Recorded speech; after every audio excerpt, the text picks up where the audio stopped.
Mas chega um sujeito querendo vender uma padaria para você e ele oferece, ele fala um valor X lá para você. Eu vou vender a padaria para você por 1,5 milhão, tá, meu amigo? É o quanto que vale. A gente dá esse exemplo de valores de padaria, porque padaria, no senso comum, tem uma métrica de valuation que eles colocam que é 3 vezes a receita.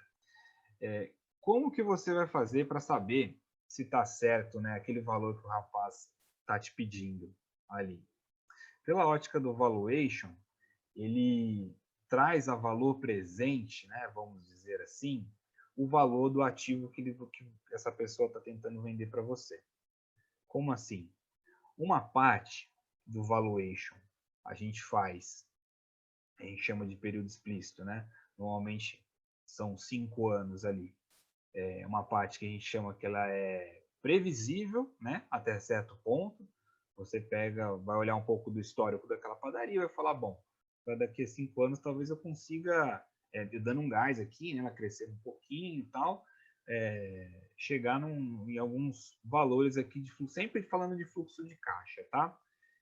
E a partir daquele momento, a gente tem a noção de que o negócio, ele é feito para dar lucro, né? Então, teoricamente, ele sempre vai ter que continuar crescendo e que ele é para sempre, né? Ou seja, ele é perpétuo. Então, a gente tem essa segunda parte do valor da empresa, que é o maior pedaço dela, que a gente chama de perpetuidade, tá? Então, a gente pega o lucro da operação da padaria ali, então a gente vai chamar aqui esse lucro aqui, o lucro operacional.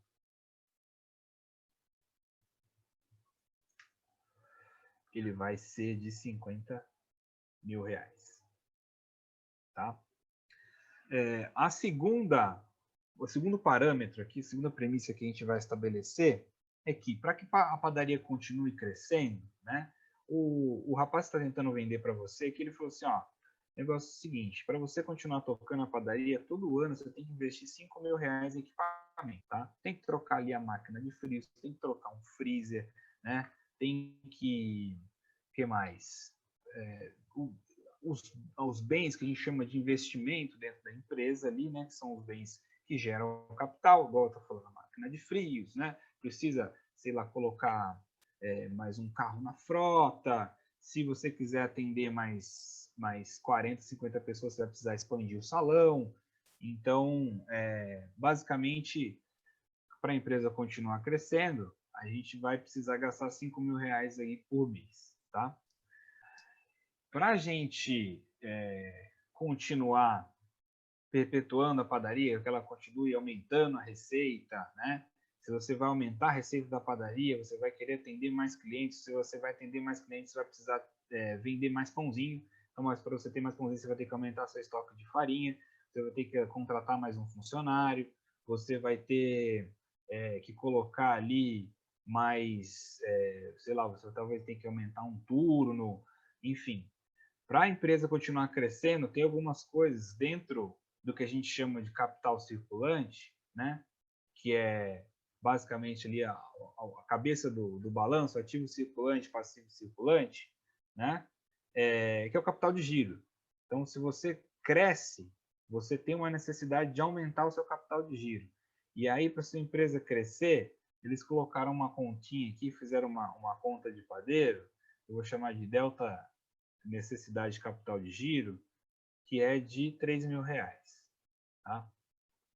Aqui só vai ter um porém. A gente vai, para simplificar o negócio, a gente não vai projetar crescimento na receita da padaria. Tá? Vamos supor que o que ela vai crescer é a inflação. Então a gente mantém o lucro operacional aí flat, as despesas também de capital vão ser flat, né? Todos dentro do período que a gente vai avaliar, e a variação de capital de giro aqui também ela vai ser constante.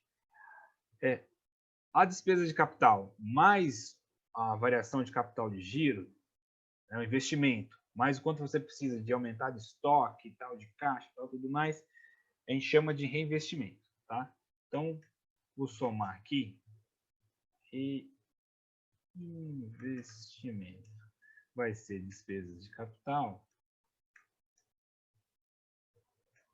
mais delta NCG. fluxo de caixa livre, ou seja, o que sobra, né, desse lucro operacional depois que a gente investiu em capital, investiu investiu em capital, né, investiu nos bens de capital e colocou o dinheiro ali também para alimentar o capital de giro. O que sobra? O fluxo de caixa livre. Então, a gente vai chamar de free cash flow aqui, que vai ser lucro operacional menos o reinvestimento.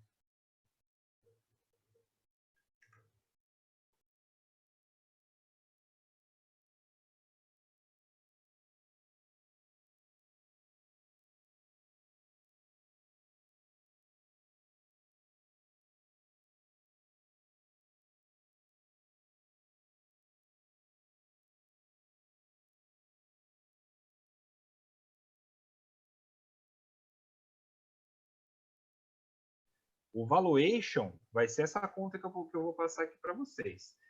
Ok. Aqui, normalmente o que você faz? Você projeta um lucro, a gente sempre parte da receita, né? Vamos partir da receita. Então, se você pretende, dentro do período explícito que a gente chama, que são esses 5 anos que a gente vai calcular aqui, você pretende, você não quer que o seu faturamento fique flat 50 mil, né, todo ano. Você quer que ele cresça. Então, você coloca umas taxas de crescimento, essa taxa de crescimento ela pode ser contínua, né? Vamos dizer assim, todo ano ele vai crescer 2, 3%, ou cada ano, sei lá, no primeiro ano que eu vou ter muito mais gás, eu vou chegando ali, eu vou crescer 5%, depois eu vou estabilizar em 2%, e depois eu vou fazer mais uma rodada de investimento lá na frente, e você vai incorporando tudo isso dentro do fluxo de caixa. A partir do crescimento da receita, você tem que estabelecer um percentual em cima dessas despesas de capital, entendeu? Então, se sua receita cresce X%, a sua despesa de capital ela vai crescer despesa de capital sobre receita, entendeu? Então ela vai ter um racional, né? Um ratio aí, realmente. Do quanto que essa vai ter um ajuste, né? Isso. Já que a receita está aumentando. Em cima da receita. E a mesma coisa vale para o capital de giro. Se você está crescendo a sua receita X%, seu capital, sua necessidade de capital de giro ela vai ser diferente, né? Perfeito. A cada ano.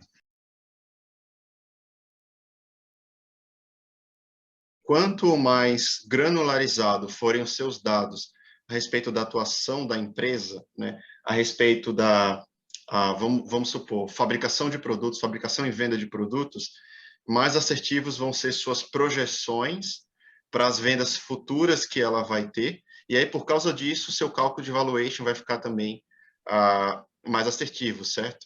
Isso, você está dando o caso aqui você está mostrando o valuation... Oi, fala. É por isso que quando você tem, por exemplo, essas análises, o pessoal, recentemente, agora está saindo bastante análise da Petrobras, né, falando do preço, paridade lá fora, que importa, tal, blá, blá, blá. Os analistas, eles chegam lá no nível de barris, né, produção, tal. É sempre bom partir do máximo de detalhe que você conseguir para baixo, para projetar as contas contábeis certinho, né, para você chegar num valor próximo aí pelo menos mais real possível, né? Sempre vai ter alguma coisa subjetiva, sempre você vai ter que fazer algum ajuste. Às vezes você vai pegar a empresa, por exemplo, ela vai estar dando prejuízo, né? Você vai olhar lá, pô, tem 3, 4 anos de prejuízo, como é que eu vou projetar aqui a necessidade de capital de giro vai dar positivo, vai dar um monte de problema para você tem que ajustar aquele balanço, porque você não pretende que a empresa continue com prejuízo para sempre, né? Perfeito, você vai fazer sim. esse ajuste. Aí eu colocar lá, assim, no ano 1, ela está melhorando um pouquinho, no ano 2 e tal. Tem até algumas questões também que às vezes você tem que ajustar em questão de WACC, porque às vezes a empresa ela não está no custo médio ponderado de capital que maximiza valor, então você tem que fazer esse ajuste para você trazer a empresa para um mix de financiamento que seja melhor, né, vamos dizer assim, para ela, menos oneroso, e aí isso afeta esses indicadores aí de margem líquida, margem operacional, né, tá, enfim. Perfeito. Segue nesse sentido.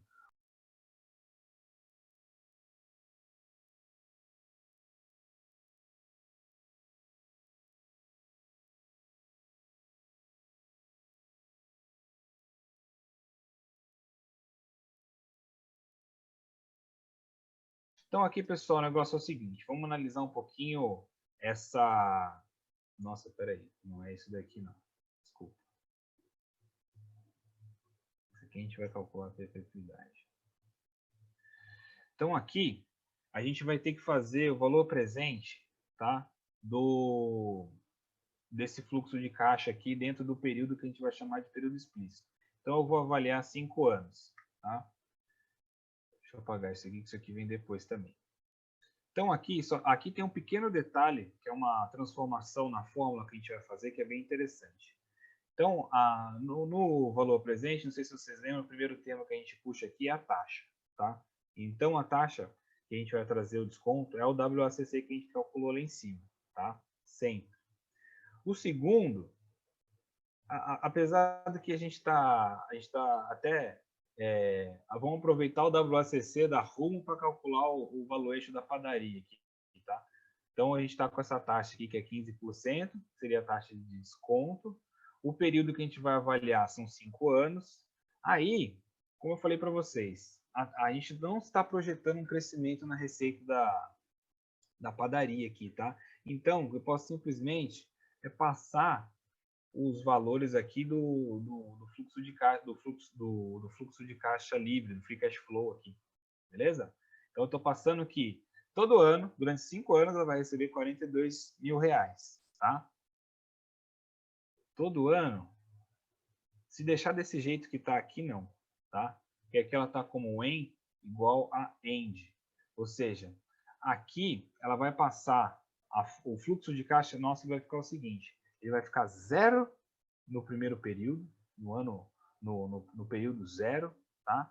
Ele vai ficar 1 no primeiro ano, 42 mil, no segundo ano, 42 mil, no terceiro ano, 42 mil, no quarto ano, 42 mil, no quinto ano, 42 mil.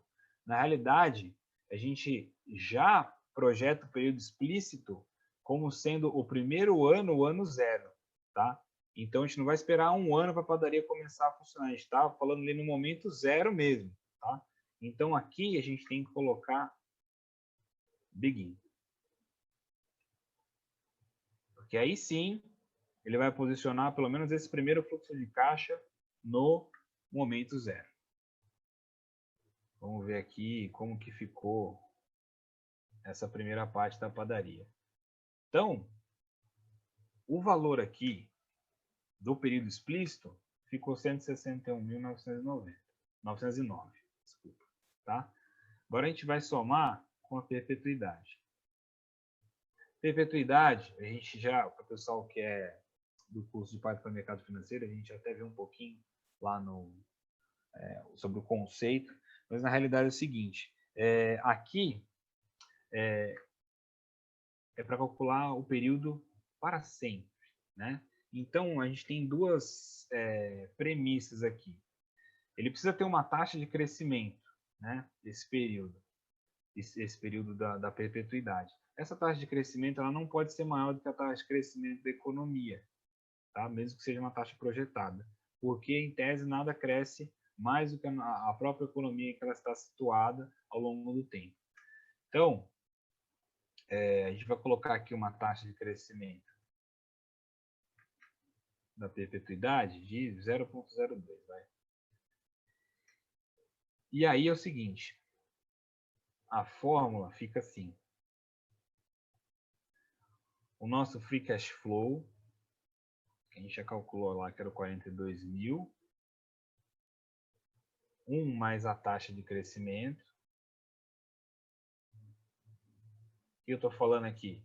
Que no ano 6, né? Então a gente a empresa começou a crescer ali, vai crescer para sempre a essa taxa de 0,2%. Nossa, isso vai dar um valor enorme. Só que não, a gente vai descontar também isso daí. Por uma forma da perpetuidade, a gente tira da taxa de desconto essa taxa de crescimento, tá? Então fica esse fluxo de caixa crescido, né, vamos dizer assim, um WACC menos a taxa de crescimento. Beleza? Chegou a 329.538. Então, sempre quando vocês estiverem construindo o fluxo de caixa, quando você está falando de valor presente, é momento 0, é ano 0, é tempo 0, tá? Até porque o segundo, o ano 1, vamos dizer assim, é o próximo ano, Tá? Então, a gente vai colocar aqui que o valor da nossa padaria ele é igual ao valor presente dos fluxos de caixa que a gente calculou no período explícito, mais, vamos colocar entre aspas aqui, entre parênteses para ficar bonitinho, mais perpetuidade. Opa.